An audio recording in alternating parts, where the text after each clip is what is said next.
Does your lab treat you like just another sample? Meet Brothers Laboratory Services. BLS is the lab built by water treaters for water treaters. BLS is family-owned, centrally located in the United States, and designed to make your life easier. They speak your language, understand your challenges, and deliver fast, reliable results with the personal attention that makes a real difference. Their AWT-certified CWT experts will help you create custom test packages that save you time and money. And because BLS operates independently, confidentiality is guaranteed. No sensitive client data required. With competitive pricing, streamlined ordering, and dependable results, you can stay focused on what matters most, growing your water treatment business. Ready for intelligent analytics and results you can trust? Visit scalinguph2o.com/BLS. Once again, that's scalinguph2o.com/BLS. Reach out today to connect with a real expert and experience the Brothers Laboratory Services difference. Imagine an ammonia analyzer that practically runs itself. With Hach's NH6000SC, you get an instrument that automatically calibrates, validates, and cleans. While smart diagnostics keep performance steady, its durable design means the compressor lasts twice as long, and maintenance just twice a year. Reagents last 6 months, and you can choose lightweight or rugged filters that fit your site's needs. Plus, remote monitoring lets you check on your samples anytime. Behind it all is Hach's expert team, backed by decades of innovation in water quality. Head to scalinguph2o.com/Hach and discover how it can free up your day. Welcome to the Scaling Up H2O podcast, the podcast where we scale up on knowledge so we don't scale up our systems. I'm Trace Blackmore, the host of the Scaling Up H2O podcast.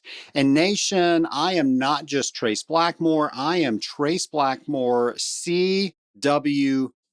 And the reason that I am calling out my Certified Water Technologist designation is because just a few short weeks ago, I had the pleasure of going to the Association of Water Technologies conference, and we had a great conference. In fact, the conference called out that we are the official podcast of the Association of Water Technologies, and we are just so delighted for that. But I had so many people come up to me and they were thanking me for my Certified Water Technologist prep course.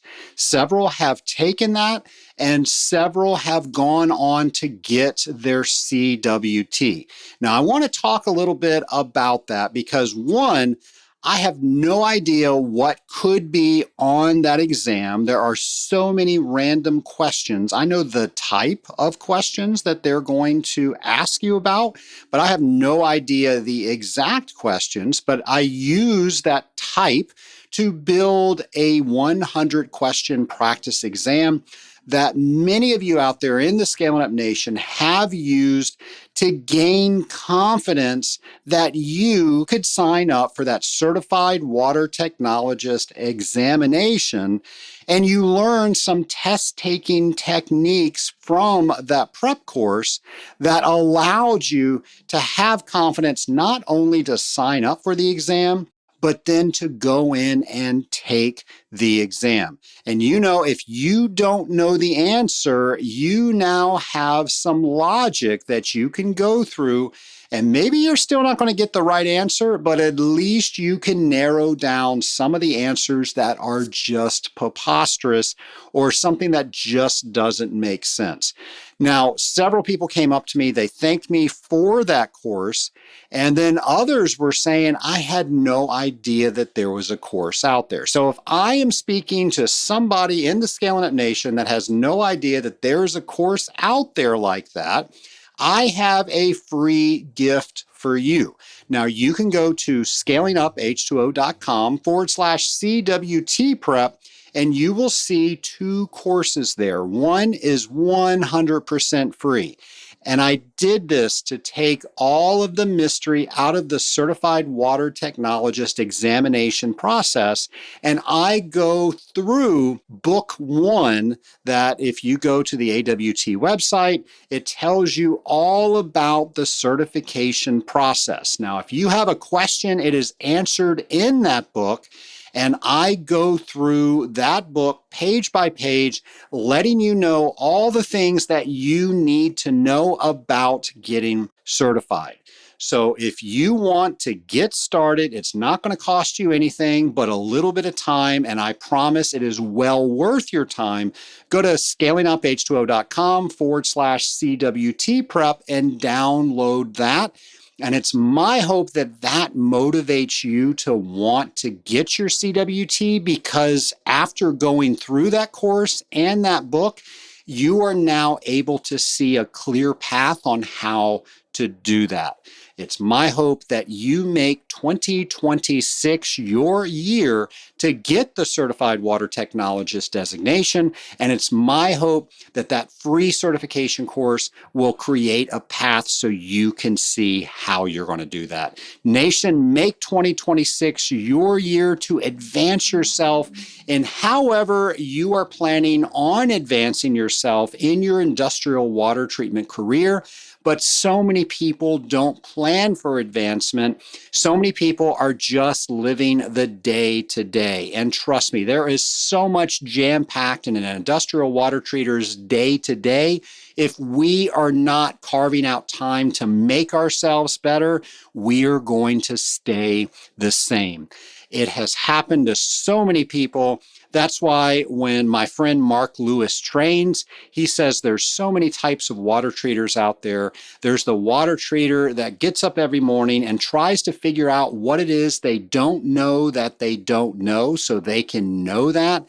And then there's that water treater that did that for maybe the first year, and now they're in year 10 or year 15 or maybe even past that, and they live the same year over and over again. Now, here's the hard facts. It is so easy for us in this industry to learn a tremendous amount of information when we first start, but then it's also very easy for us to take that 1 year of information and do very well in our careers from that 1 year. But there's so much more out there, and there's so much more that we can expose ourselves to.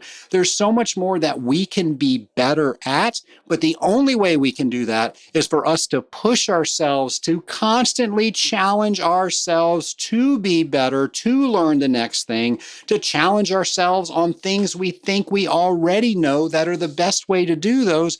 Are there new ways out there? Are there new methods out there? Are there new technologies out there?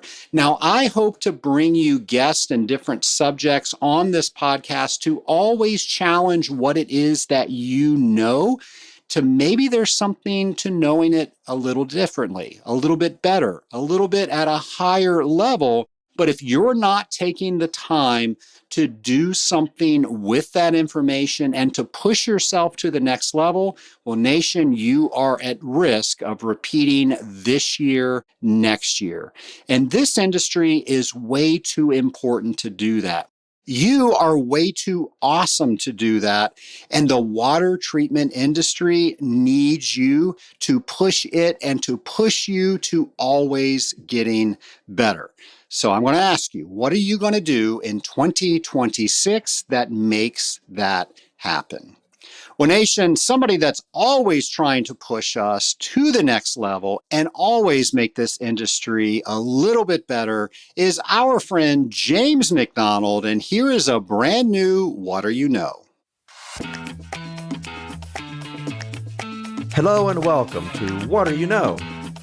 The game show where we find out what do you know about industrial water treatment, drop by drop.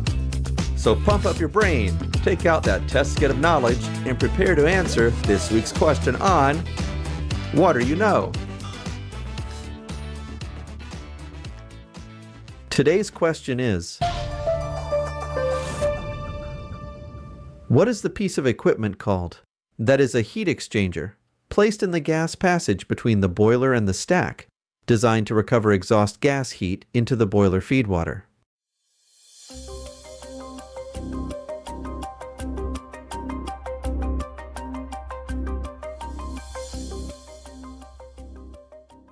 It is called an economizer. For every 40 to 50 degree Fahrenheit drop in stack temperature, a 1% gain in boiler efficiency may be realized. I'm James McDonald, and thanks for playing along with us. Stay tuned for next week's episode of Water You Know.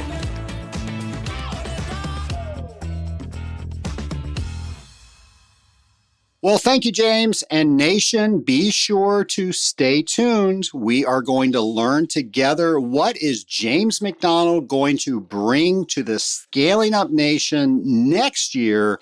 We, of course, love all of James McDonald's installments. So, James, thanks for all that you do. And we are all very interested in what you're going to be doing next year. Now, for all of you out there in the Scaling Up Nation, what are you going to be doing next year? Well, now is a great time to start thinking about that.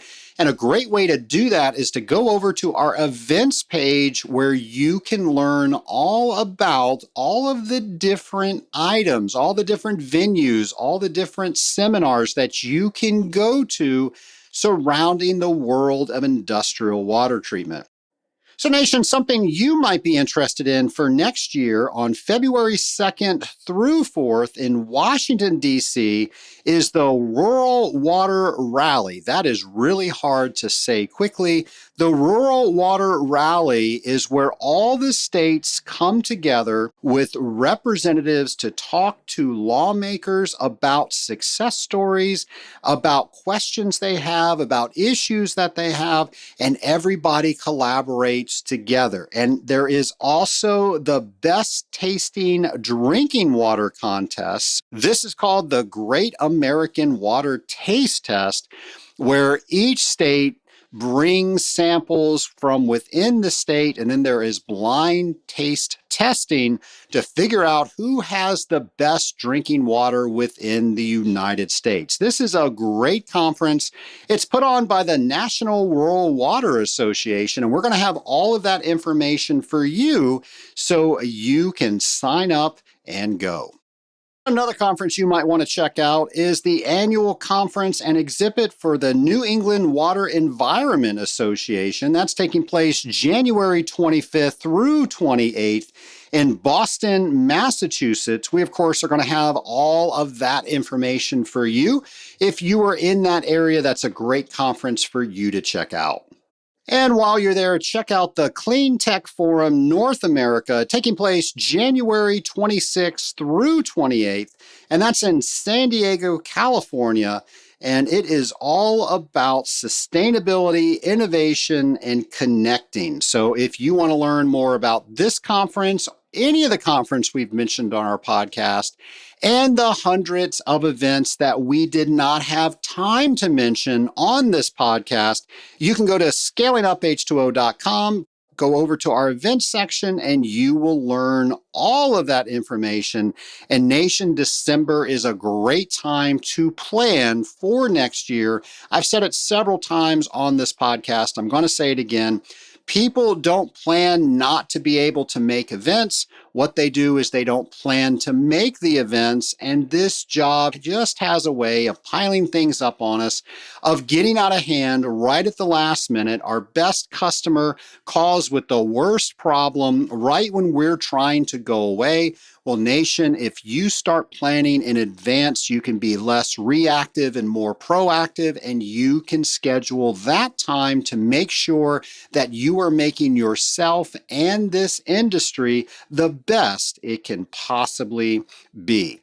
Now, somebody that I think is doing everything that we have talked about so far in this introduction is our next guest, and here is that interview.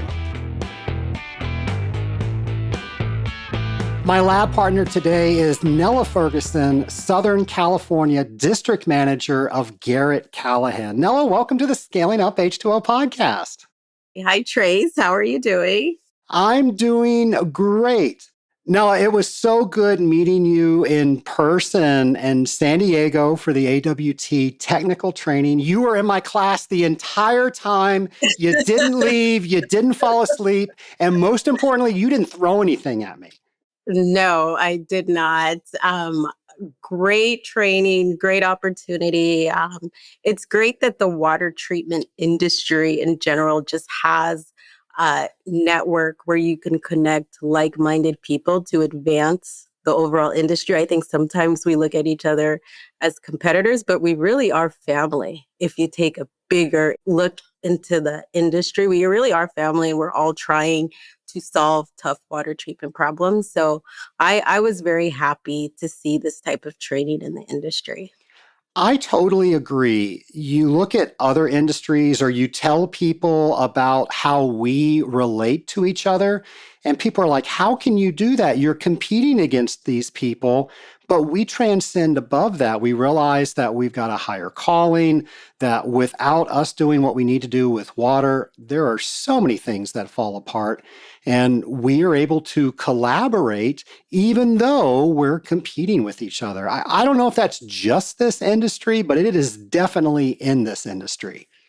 Well, it's important. I'm involved in other associations, and CSHE, California Society of Healthcare Engineers, they meet regularly. They have committees. They talk about challenges in their industry, and so it's important that we do the same. Water treatment now versus when I entered the industry has changed significantly, and the way I see it is that you have to always be willing to learn. If you stay complacent, you're going to get left behind. The challenges that I'm dealing with today are completely different than the challenges that I were dealing with 15 years ago. So, absolutely, ongoing education is so important in our industry.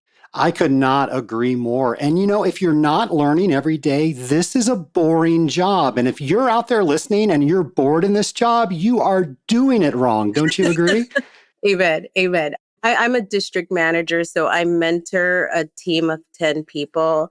And I tell people all the time, what keeps me here is that there's always a new challenge to solve. I'm a multitasker. I love to be busy. And this industry dives right into that.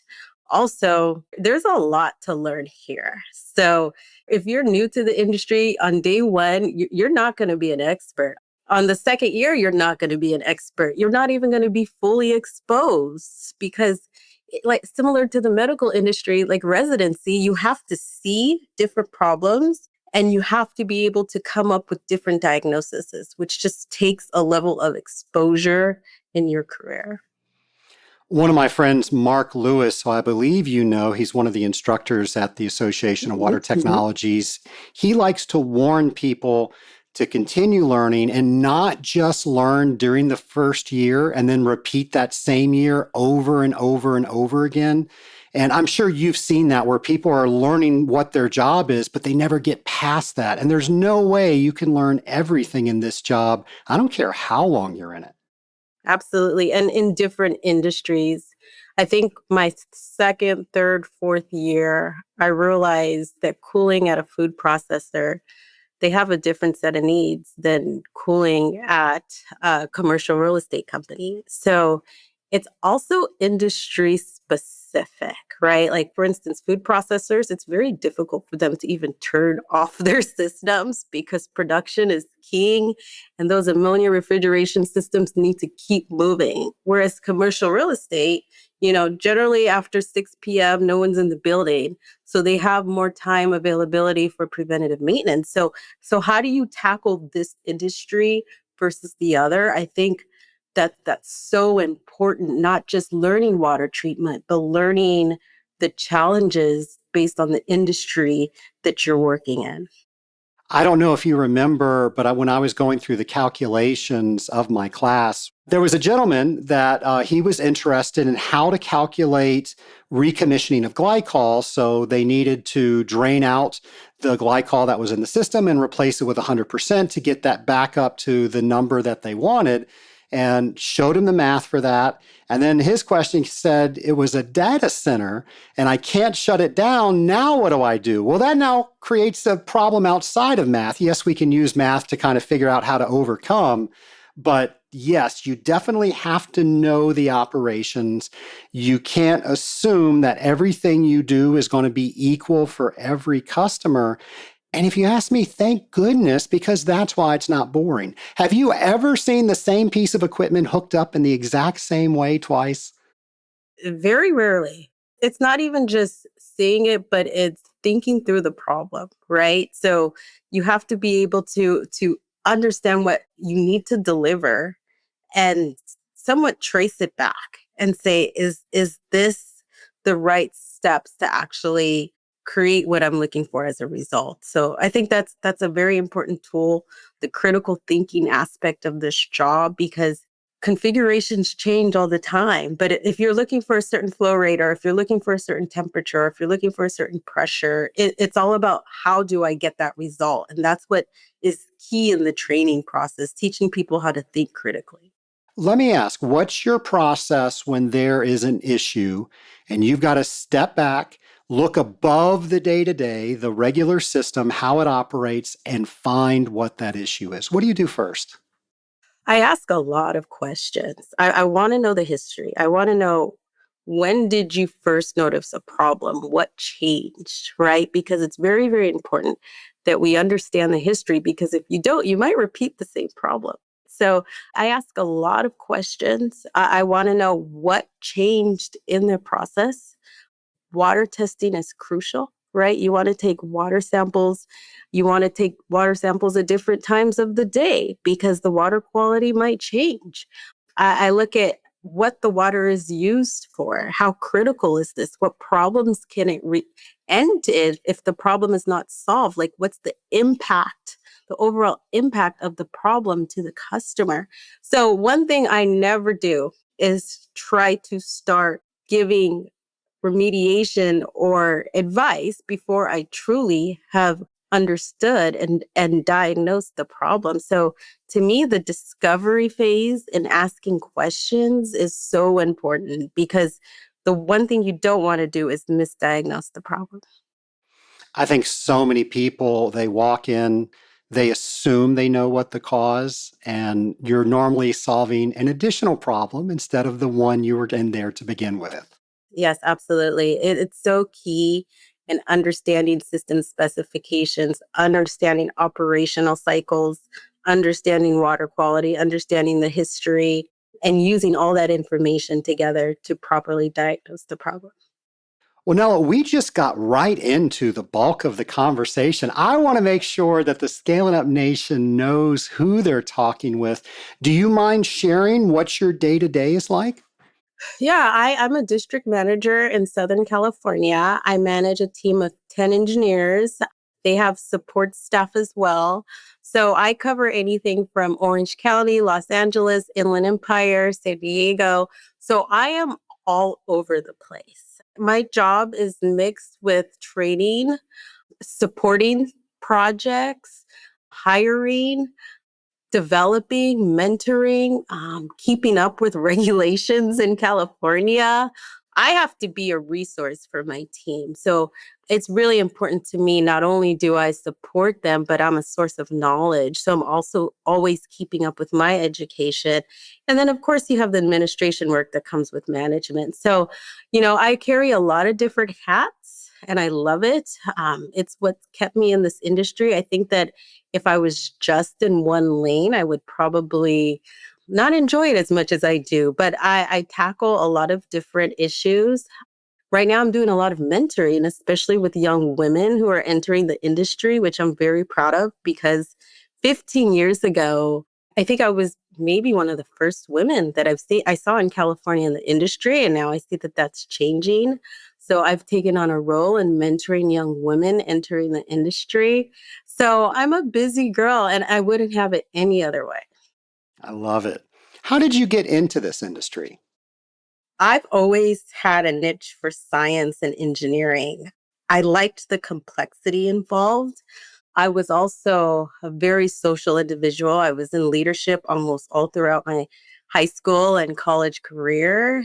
And I've always had a niche for problem solving. So for me, it's more of what I like to do, not necessarily the environmental aspect, but it aligns with my strengths and my traits that I feel as if I excel in really well.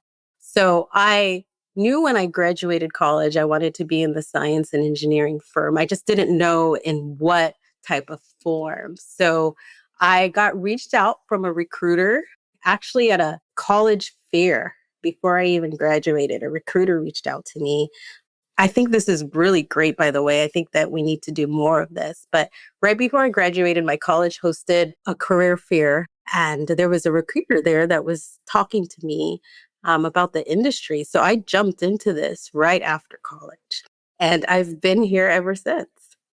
What did the recruiter say so we can repeat that?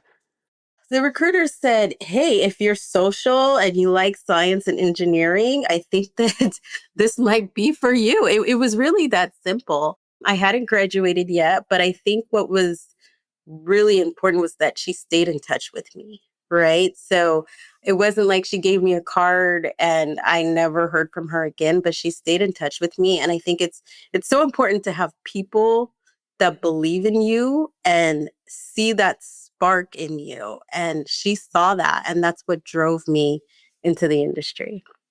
So, how was your interview when you went to Garratt-Callahan? What impressed you about what you were seeing? What I liked about Garratt-Callahan when I interviewed, I think it was more in regards to the individual that I interviewed with. Um, this is going to be my manager. Can I work for this individual? Very warm, very welcoming. Also recognized that what I brought to the table. And I think that's very, very important. Someone is not going to have everything, but they may have a specific strength that is so rare, but also in high demand.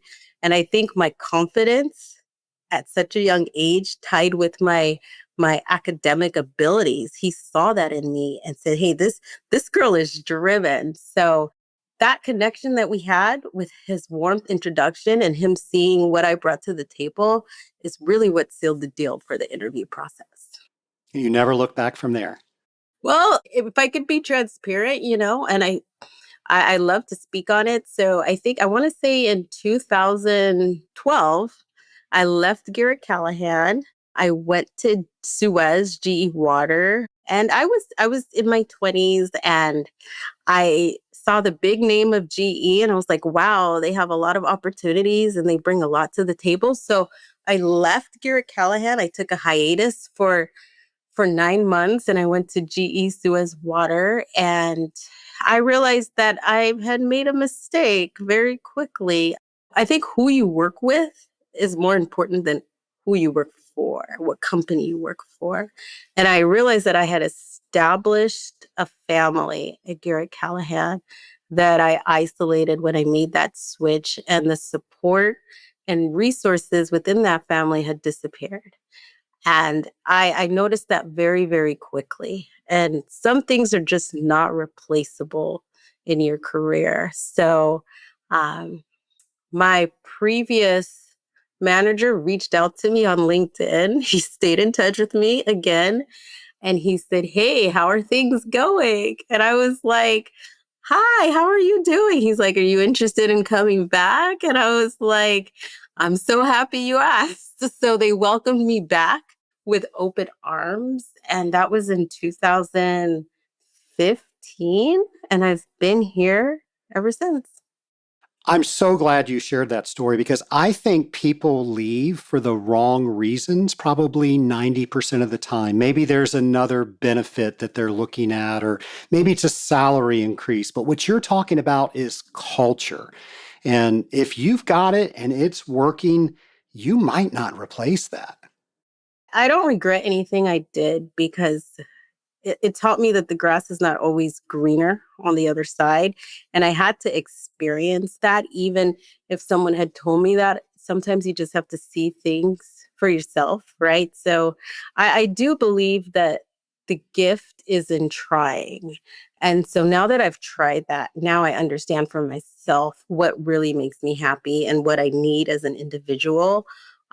But yeah, that was something that sticks with me till today, right? Because as a manager, I'm on the other end of it now, right? And so I have these conversations with my employees. What are you looking for in a career? Where do you see yourself in 10 years? And now I have this experience that I went through in order to provide guidance to my team. I love that. I remember this was back in the early 2000s. I went to a business seminar and there was a gentleman. He spoke, if somebody ever leaves your company, never under any circumstances take them back. And he had this whole reason and he had bullet points why you wouldn't do that.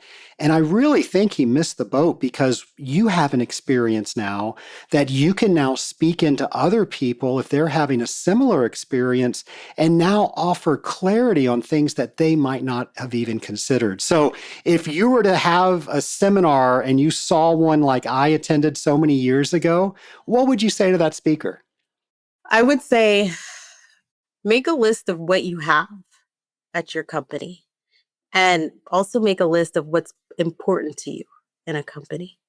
And if what's important to you is high priority and you already have that, you're probably leaving 80% to catch that remaining 20%. But when you catch that 20%, you're going to lose the 80% that you already had. It's that 80-20 rule, right? So a lot of people don't recognize that they have 80% of what they need in life and the 20% is missing. So they go and they chase after that 20%, but in the process, they lose the 80% that they already had. So I think that 80-20 rule is very, very important. Understand what's a priority and what's important to you. And also realize that there's jobs out there, and are your expectations even realistic, right? I think that that's really important because sometimes our expectations are not even realistic of what we're looking for. So it's important that you have a very authentic and real transparent talk with yourself when you're making these decisions. Well, if you're on LinkedIn, you're encouraged to change your career at least every 2 years. Yes. So how do we overcome that? Because we're where we're supposed to be right now. With LinkedIn, I think that understand that recruiters have a job too. They're trying to hit goals and it may not be even in your best interest. So someone that you do not know is encouraging you to leave your job so they can hit their goals. So you have to see it from other angles and different perspectives. Now, I'm not saying that you should stay at a job forever if you're not happy, but if you're happy and your top 5 priorities are being met, you really have to understand the risk that you're taking and ensure that there has to be a good discovery process. Think about the interview process. How long did they spend with you? Did they try to get to know you? Think about who's going to be your manager. Is this the type of individual that she feels if you have a good relationship with? Because your manager has to care about you. The company has an agenda and the agenda may not be completely focused on you, but your manager has to care about you. So if your manager does not care about you, it's going to impact your overall quality of your work life. So these things are very, very important. And when or if I interview individuals for jobs here, I make sure that I spend a lot of time getting to know individuals in the interview. I may do 5 to 6 different rounds of interviewing. So if someone hires you after 1 to 2 rounds, ask yourself, did you really get to know this individual? Did you really get to know this company? Was there an investment on both ends put into making this decision? All of this is very, very important before you make that decision to leave where you're at. Such great advice. I want to shift gears because you have your certified water technologist designation. I want to ask, why did you decide you were going to get that? And why are you now glad that you have it? So why did I decide I was going to get that? So let me just say that the way I was raised, right? So my dad raised me with the belief that I could accomplish anything that I put my mind to. So I've always led in that manner. So when I approach things, I know that if I'm focused and if I truly want to achieve something, I can do it. And I think that's what's driven me to get where I am in life. Also, if you tie that into the idea of community, which I spoke on, I didn't know much about AWT until probably a year ago. And so when I started researching AWT and learned about the community, and I learned that they had the certification, it was very, very appealing to me. And one thing I do respect is certifications. I think that it's necessary to have an industry agreed upon method on how to tackle water treatment problems because it's so, so important because you're dealing with so many different water treaters in this industry. And you have people that are straight out of college, and sometimes companies put them in a very difficult account with 2 weeks of training. So I've seen this in the industry. So I think it's very, very important that we do have certifications, that we do train people, that people are not left out there alone, that they know what they're doing to solve these tough problems. So that CWT for me, it's a stamp of approval. It means that you've worked in this industry for a very long time. You've been here for 5+ years. You've solved different problems, and you deserve to be in difficult accounts. And that's very, very important in this industry and what I'm seeing in California today. When you walk in and introduce yourself, hand them a business card, they see those 3 letters, CWT. Has that helped you? Well, I just recently received it, but I have had clients ask me about it. What does it mean? And they're saying, wow, I think we need to educate our clientele on what it means. I think we need to make sure that our clients know more about it. But I find myself now educating clients on what it means. And they're interested in learning more, and they want to know, wow, the other water treaters that I was using in the past, they didn't have this or they didn't speak on this to me. So I'm happy that you're bringing this to my attention because I'm seeing more and more clients wanting or to ensure that they're dealing with professionals when they're making decisions on who's going to handle their water treatment. So you found out that there was a certification and that you wanted that certification. What did you do in between? How did you prepare? I studied. I paced myself, right? I think that I used the technical reference training manual. And I want to say I studied for about 8 months. So in between studying, I had to get recertified for my ASSE because that expires every 3 years. So I had to take a break from studying for CWT to get recertified for ASSE. But I studied over an 8-month period. Now, I have a now 3-year-old, so you can imagine studying was I not the cannot imagine easiest. studying with a 3-year-old. So I want to say I budgeted 5 to 6 hours a week.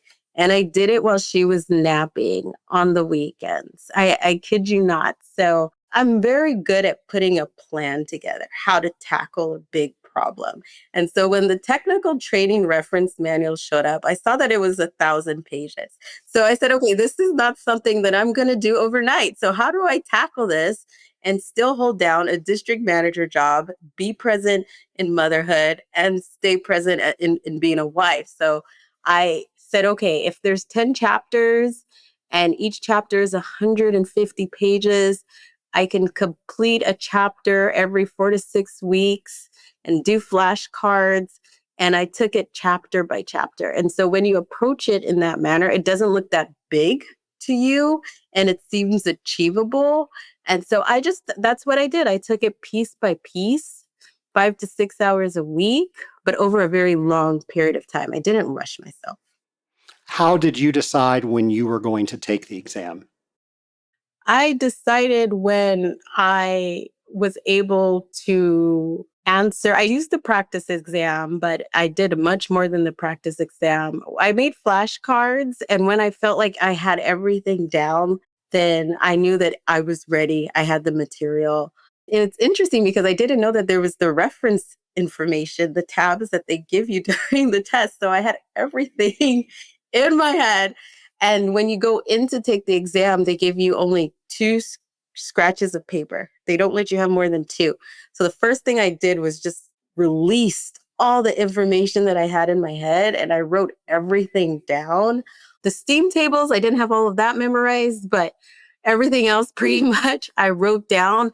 And I was like, oh, there's reference sheets here. I had no idea that they were going to have the reference sheets, but I'm glad they were there. But that was my approach. And it felt good because you get your results right after you're done. You do, but if I recall, it says, "Are you finished?" And you hit yes. And then it pops up, "Are you sure?" And that's like the heaviest mouse click you have ever clicked. Well, yeah, I've learned when taking exams not to second guess myself, because that's when I usually make a mistake, because now I'm overthinking it. So I said, yes, I'm sure. I think the test is 4.5 hours. I want to say it took me 3.5 hours. I didn't rush, but I wanted to make sure that I believe you can skip and go back at the end. So I went back to the ones, but I would say as I was taking the test, I knew I was going to pass because I had only skipped maybe 10 questions. So I was like, that's a good sign, because those were the ones that I wasn't sure on. But overall, I think it was just pacing myself, not getting overwhelmed with all the material, and also all the years of knowledge in the industry obviously was a huge help. But all of that combined led to my success with the exam. I took mine originally back in 2003. It was on a Scantron. We had a number 2 pencil and we bubbled into little circles. And I want to say I took maybe half of the time, but I felt confident like you did because I wasn't second guessing myself until I went up to turn my Scantron in, and I looked at the guy beside me and he was still on the first sheet. So he hadn't even gone over to page 2. And I was like, oh my gosh, have I just totally blown this exam? But I didn't. So I took this in 2024, and it's a center. So it's on a computer. It's a center, and people are there taking their nursing exam. So there's people taking several different exams. So once you submit, you get out of the center and they print out a paper, and the paper says, congratulations, you passed. So I was ecstatic because I put in a lot of time. So you definitely want to get those results. So I was very happy that I did that. Who was the first person you called to tell? So I texted my husband because I didn't tell anyone I was going to take the exam, because if I had failed, I didn't want to say, oh my God, I failed. So I was like, he had no idea where I went. So you didn't even tell your husband. He knew I was studying, but I didn't want to tell him that I was going to go take the exam, because the thought of not passing and having to tell him that I didn't pass was just so overbearing. So I said, I'm going to take the exam and I'll tell him if I pass. So I just texted him the paper that said, congrats, you passed. And then he called me screaming and super excited for me. So it was great. Scaling Up Nation, we're going to take a quick break to hear from one of our sponsors. Are your glycol systems protected and operating at their best? Thermal Fluid Technologies is here to ensure they are. Trusted by industry professionals for over 25 years, their protocol heat transfer fluids provide unmatched corrosion protection and system performance for industrial HVAC, process heating and cooling, and food and beverage applications. Need a clean start? Their cleaner and degreaser prepare your system for years of trouble-free service. And their state-of-the-art lab offers one of the most comprehensive coolant testing programs available. Upgrade your system's performance today with Thermal Fluid Technologies. To learn more about Thermal Fluid Technologies, go to scalinguph2o.com/TFT. Once again, that's scalinguph2o.com/TFT. Thermal Fluid Technologies, where performance meets peace of mind. A special thank you to all of our sponsors for their support. Now, Let's get back to our interview. Now, you were just recently at technical training. We talked about that earlier.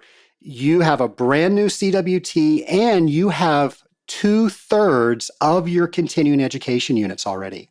Yes, I do. That's awesome.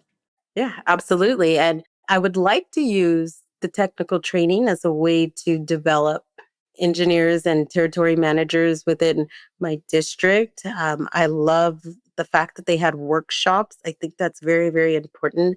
I was just speaking at my company and I was saying, hey, I think the practice is what's necessary, right? Because when you do training with an individual, now it's time to practice. And that's really what creates learning and gets it to be imprinted in the memory. So I love the idea of workshops. I would like to see more workshops, maybe a workshop on conducting a survey.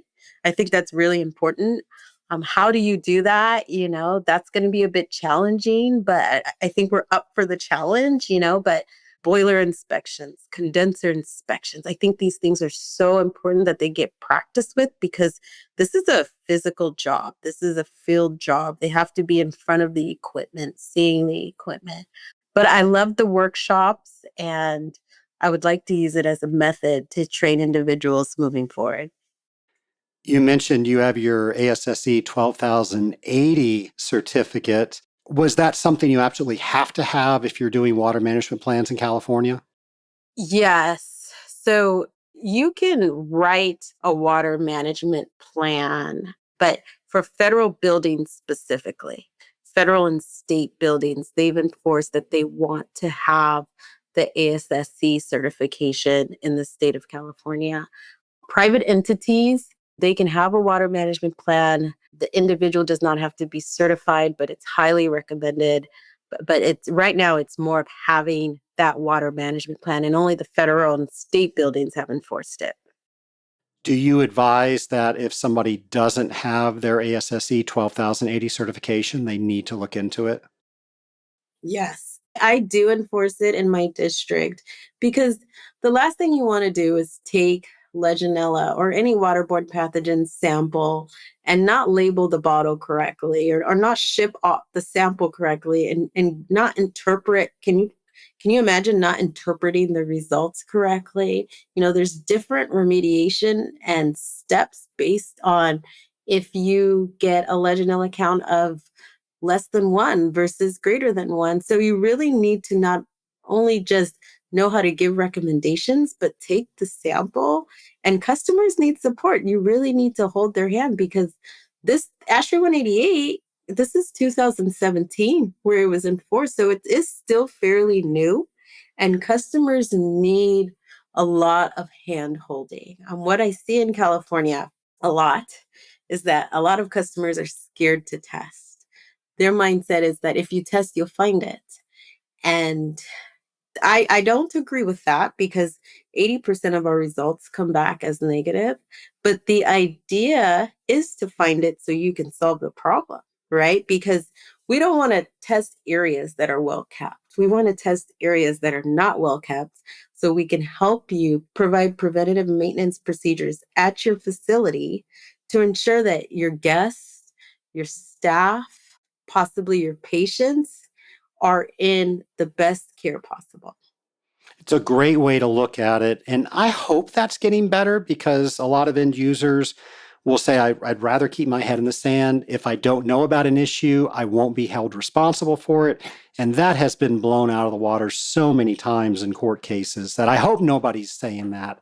So hopefully people listen to this podcast, your customers are listening to you, and we're not getting that message anymore.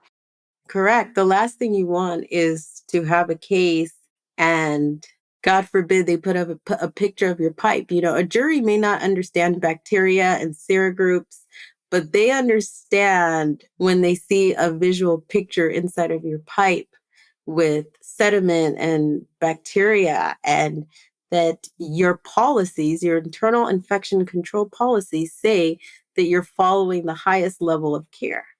Well, how can you justify that when there's a picture of your pipe and your pipe, which has potable drinking water flowing through it, is just full of suspended solids and dirt and biofilm and bacteria, which led to the growth of Legionella. So that is now viewed as negligence on your part. What people fail to realize is that the public water system, the municipalities, their responsibility ends once the water enters your facility. So a lot of these buildings are very old and they have complex plumbing systems. And because of that reason, the water is not moving very often, especially post-COVID. The temperatures are in the breeding grounds of Legionella. So all these issues lead to bacteria and, unfortunately, even fatalities. You're in California. A lot of legislation gets passed in California. How do you keep up? How do I keep up? Well, I think the certifications is one of them, right? Garratt-Callahan has a great team that does the research for us on regulations and brings it to the company. But just a personal desire on my end to ensure that I'm doing the best care for my customers and my team encourages me to stay on top of everything. When a new law is passed, is there a lot of panic? How are we going to deal with this? How are we going to make sure everybody satisfies what the requirements are? From a customer standpoint, yes. And that's why they need expert consultants to hold their hand. It's very, very important because what happens is they end up overspending and they don't get the right results that they're looking for. So it's very important that you're designing a program that meets your customers' needs. You have to take into account the staffing they have available at their facility. Is this even possible to be implemented? So with water safety, water management plans, it says to survey your facility and design a program based on the necessary needs at your facility. So it's very, very important that you start with understanding your facility because it's not copy and paste. Some facilities have more challenges than others. So I think that it's very important if you do hire a consultant, make sure they're giving you a site-specific program, that they understand your facility, and they're designing a program that you could actually maintain. Because if you put in protocols that require regular daily or hourly procedures, but you don't have the staffing to do that, it's not going to be kept up with. So it's very, very important that you're designing a program in which you can maintain at your facility. A lot of customers think it's a better idea to hire a third-party consultant, and we have some great ones out there. But their thinking is, if I have the water treater that I know and have a relationship with, that's too close to what they're trying to monitor, so I want to go out to a third party. However, we know things like what their staffing's like, what they're able to do at certain times during the week, what their procedures are during the entire year, and how we can put all of those things and know the account. So what would your advice be if a customer says, Nella, we love what you do and we want you to do our water management plan, but we're thinking we're going to go with a third party for these reasons? Does the third party bring to the table understanding the needs at your facility? Has the third party surveyed your facility? If they've surveyed your facility and there's limitations, how are they going to overcome these limitations? Understand that I've spent numerous years here understanding these challenges and designing site-specific solutions for your facility. So it goes back to understanding what you're losing versus what you're gaining and seeing if that's really a good fit for you. But also the certification, right? That's where the certification comes in.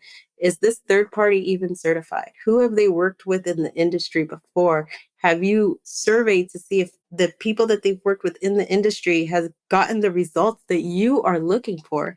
If you have a track record with myself getting the results that you are looking for, is it in your best interest to shift for the reasons that you've stated? Nella, would you agree that if a good, diligent third-party contractor out there was doing their due diligence, they would have already asked the questions that you brought up? Correct. Yeah. I've actually done a water safety plan. There were two consultants, myself and another, and I was actually shocked how much they knew very little about their overall system. And so they had made a recommendation on the recirculating hot water system. And I said, wait a minute, that pump is broken and being repaired. So you're telling them to circulate the pump regularly, but the pump is not working. So we have to find a way to fix this. Maybe we disinfect it once it gets back online. We confine it, isolate it, and disinfect and test, right? So you wanted, in my recommendation was to drain the system. No water, no issue. Let's drain the system. And then once we refill the system, let's disinfect it. So that way, before it's introduced to the rest of the water, we've disinfected, solved the bacteria, and finally, let's test to ensure that the bacteria no longer exists. So those are just small examples how it's so important that you have someone that understands your system and is making recommendations that fits what's actually really going on at your facility. Where do you see our roles as industrial water treaters changing, say, in the next 15 to 20 years? That's a really good question. I think about this all the time, especially in this AI generation, right? So I'm seeing a lot of water treatment companies focus more on technology and less on service. Garratt-Callahan has a huge service model, and I think that's what strengthened us in this industry. You know, our contracts generally stipulate once a month service, but we're in there very frequently, weekly sometimes with our customers because you really can't walk away until things are working well. Customers need support.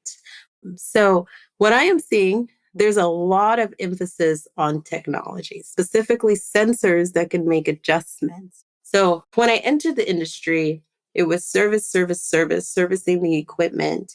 And now what I'm seeing is servicing the technology, servicing the sensors. Make sure the sensors are reading correctly because the sensors are now making decisions. Do I increase the pump speed? Do I decrease the pump speed?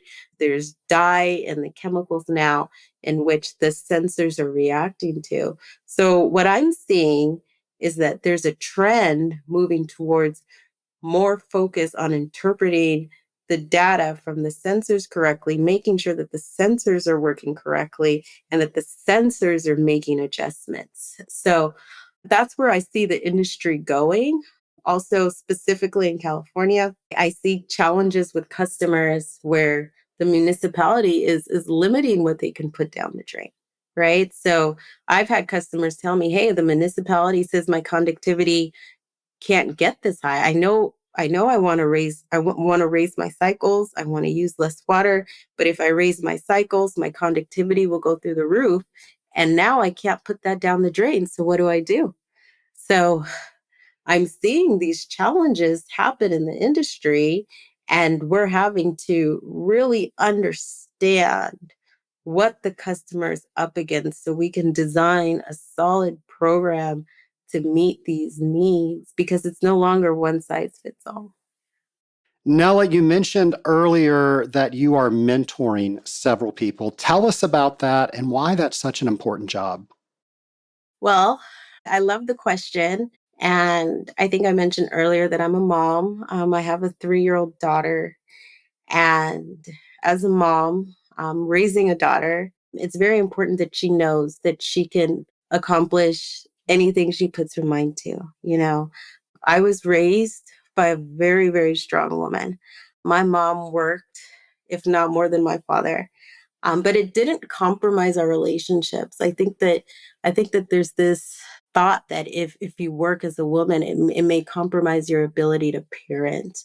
And I actually see it opposite. I think that it'll inspire your child to know that they can accomplish anything that they put their mind to. You don't have to be put in a box, right? So I had a very strong father. My parents are first generation immigrants into this country, and they came here with one thought that they wanted to give their children a good life. And so they encouraged me to work hard and They let me know that I could accomplish anything I put my mind to. And that's how I choose to raise my daughter. So when I see women, specifically women in this industry, I think it's so important that they have a good community, that they have mentorship, that they have signals and people telling them that not only do they deserve to be here, that they are just as capable of anybody else. I think that what you surround yourself with and what society tells you is eventually what you end up believing. So I think it's so important that they're surrounding themselves with positive reinforcement. So, with that said, it's very important to me to lift other women up because that is what my parents did for me. And they created this community and they surrounded me with people that believed in me. And I think it starts there. Now, we live in a world where there is unconscious and conscious biases. People are not used to seeing women in a boiler plant or in a chiller room. And so until that shifts, until we get to a place where people are comfortable, I think it's so important to be twice as good. And that's part of the reasons why I believe in these certifications, because I want people to know that not only am I deserving to be here, that I am capable of being here. So I tell women, hey, you know, you are going to be up against these unconscious and conscious biases, and you have to be good. You have to make sure that you are on the top of your game. And if you surround yourself with people that tell you that you are deserving and you belong to be here, and you put in that work, which is so necessary to be successful in life, you will succeed. But it's a choice. It's a choice that you have to make for yourself. So if somebody is listening today, they're either thinking, I can mentor someone or I need a mentor.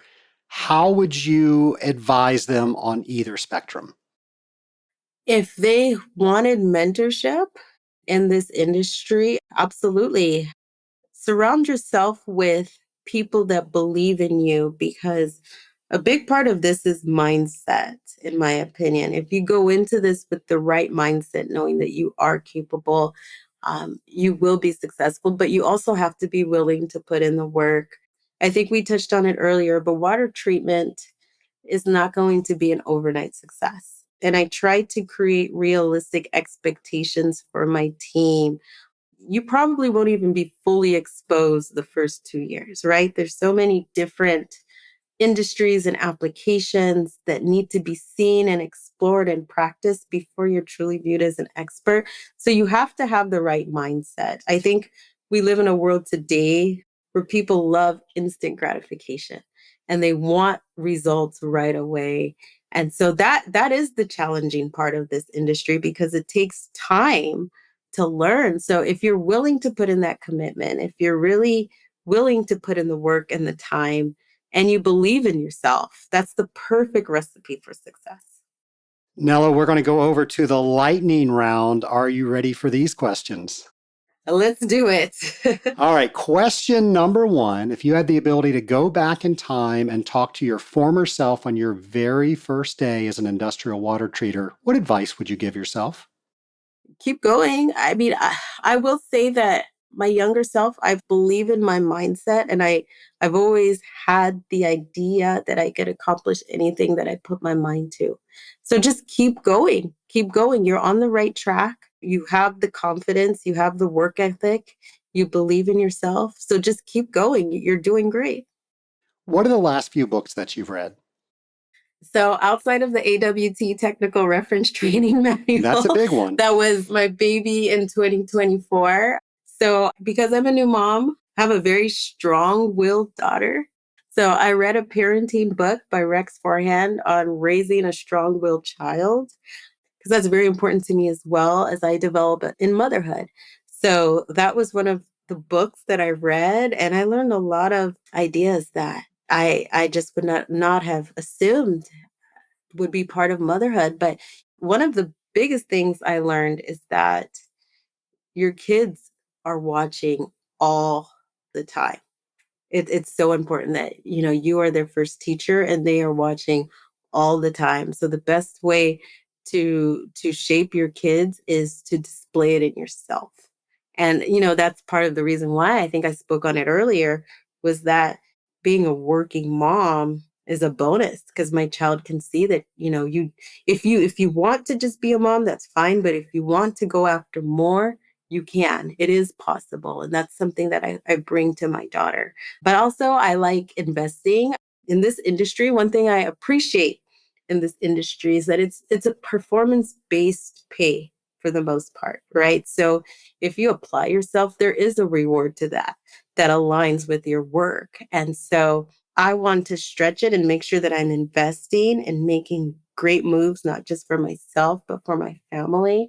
So I've read The Intelligent Investor by Warren Buffett, and I think he's known for living way below his means. But those are things that are important to me. If I can recommend a book to you, it's called The Grown-Up Guide to Kids Wiring by Kathleen Edelman. It is fantastic, not just for kids, but understanding how we communicate with everybody. Yes. Thank you. Yeah, I will look at that. If someone made a movie about Nella Fergusson, who do you want playing yourself? Can I say my daughter, to be honest? I mean, that would just make me so happy if she wanted to, right? I want her to do whatever she wants to in life, but I would love it for it to be my daughter. But if not my daughter, to be honest, I'm a huge advocate for giving people that don't have a big name an opportunity because sometimes they're not recognized, but they have so much talent and work ethic.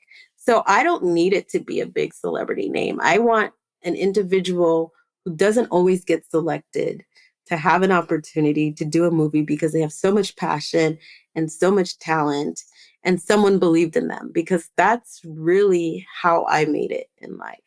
I love that. Final question. If you had the ability to talk to anybody throughout history, who to be with and why?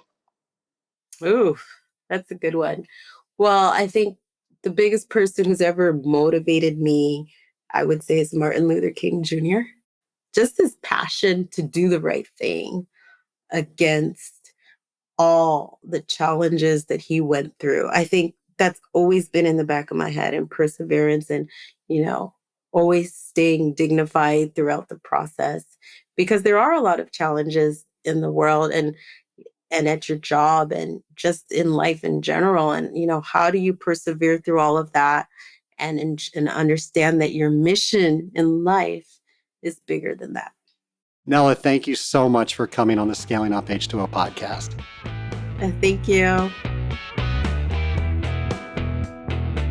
Scaling Up Nation, as I mentioned earlier, I got the pleasure of meeting Nella in person when I was in San Diego teaching for the Association of Water Technologies. And she was in the technical training course. She was about 3 rows back, which if you've ever been to an AWT technical training, the 3rd row is the front row because hardly anybody sits on the front row. And she was great. She added when I asked for questions, she added comments, and she was taking vigorous notes. And Nella, thanks so much for not only coming on this podcast, but for being such a great attendee. I love it when I have interactive attendees because if you don't, what do you talk about? So Nation, if you're ever in a class with me, please make sure you help me bring that class to life. Otherwise, it's just me talking. It's just PowerPoint slides. And how boring is that? Together, we can make that a lot better. And Nella, I absolutely love your approach to life, your approach to business, how you combine humility, rigorous preparation, and a deep belief that you can accomplish anything that you set your mind to. That is such a testament to how we are in the industrial water treatment industry and how we need to think to make sure we're constantly getting better, because when we get better, we make this industry better. And that's the whole goal that we have of this podcast, is to raise the bar in the industrial water treatment industry. And Nella, once again, you are a prime example of that. Now, Nella and I connected on LinkedIn before we met in person at the AWT technical training. So it's my hope that we are connected on LinkedIn. And there's a lot of things that we do on our podcast that never actually air. They're on our social media. And the only way you know about these things is to be connected with either Trace Blackmore or Scaling Up H2O on LinkedIn, and you're going to get so much more out of this podcast.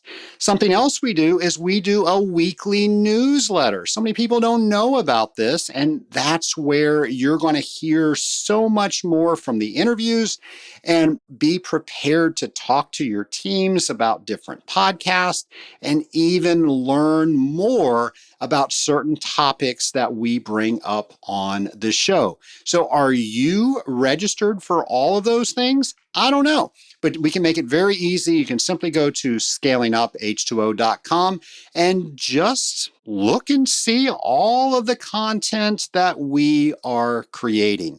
Nation, I love it when I get suggestions from all of you telling me and my team what you need to make this podcast better. And I will say, that without our amazing sponsors, we would not be able to respond in the way that we do. Of course, that takes manpower. That takes different equipment. That takes different software. That takes different subscriptions. All of these different things that we're doing, we are able to do because of all of the fantastic sponsors that we have out there. So if you're listening and you're thinking, well, maybe I should sponsor this Scaling Up H2O podcast, I would love to talk to you about that. Now, I'm going to be completely honest. It's not every person out there or every company out there is appropriate to be a sponsor on this podcast. I try to make it very simple how I choose sponsors on this podcast. One, it's got to be a product that I've used and I see how it can make an industrial water treater's life better, easier, faster, fill in the blank. Or it's a product that I haven't used, but I can definitely see how it can improve the lives of industrial water treaters. Now, if it meets one of those two criteria, then normally it is a good fit for both sides, and I would love to have a chat with you. Now, once again, thank you to all of our sponsors out there. Thank you for everybody in the Scaling Up Nation that told us what are the items you want on this podcast. What are some tools that you want us to look into developing? I told you on a couple podcasts ago that our tool, the discussion guide, came straight from a Scaling Up H2O member, actually at an AWT training. So I'm always looking for new information. And of course, here comes my normal ask. If you have a topic or you have a guest that you would like to hear on the Scaling Up H2O podcast, do not keep that to yourself. Go to scalinguph2o.com, go over to our show ideas page, and let us know exactly what it is that you want to hear on this show, and we will do our best to get that on. Nation, just a couple of weeks left, 2 to be exact, in 2025. How are you going to end 2025? I know you're going to end it by listening to the Scaling Up H2O podcast. Nation, we've got a brand new episode for you next week. And then the week after that is our very last episode of the year, where I do some recapping of exactly what we learned on the Scaling Up H2O podcast. Nation, have a great week.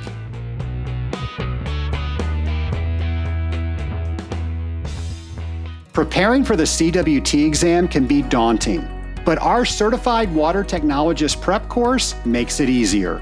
With valuable study tools and a 100-question practice exam, you'll be ready to tackle that test with confidence.